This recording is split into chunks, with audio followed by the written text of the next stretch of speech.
البنت هذه كشفت جريمة إلها 25 سنة في التحقيقات ومحدش عارف يحلها. كيف صارت القصة؟ يوم من الأيام هذه البنت قاعدة مع صديقتها، بتقول لها والله أنا عملت الدي ان ايه، فحص الدي ان ايه. للي بيعرفش الدي ان ايه، الآن في موقع بتخش عليه، بتعمل اكونت، يوزر نيم وباسورد، تحط ايميلك، تحط بياناتك واسمك كل حاجة، وبتحط عنوانك، بيبعتوا لك على العنوان علبة بتحط فيها سامبلز من اللعاب، وبتسكرها ثاني وبتبعتها لهم كل شيء مجانا حتى البريد عليهم. عملت هيك، انا مشهوره، كل الشباب يعني هنا في امريكا والبنات يعني عاملينها زي، يعني زي موضه، الكل بيعمل الدي ان اي. فهذه عملت الدي ان اي وبعتتها، رجعت لها النتيجه، انبسطت عليها وخلص تمام.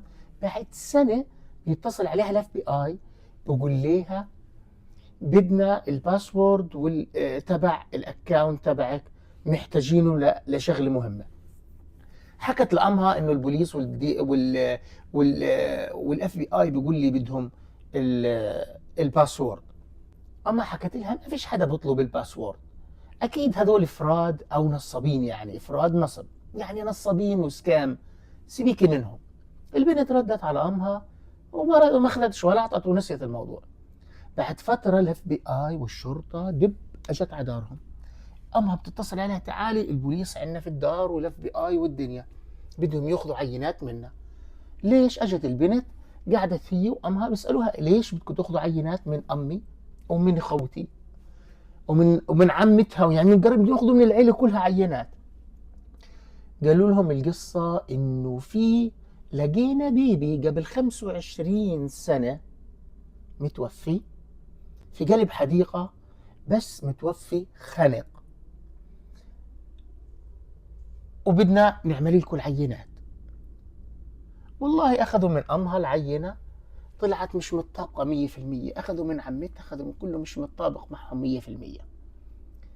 قالوا ناخذ من مين العينات؟ اخذوا العينه من جده البنت، من الجده، ويطلع تطابق 100%.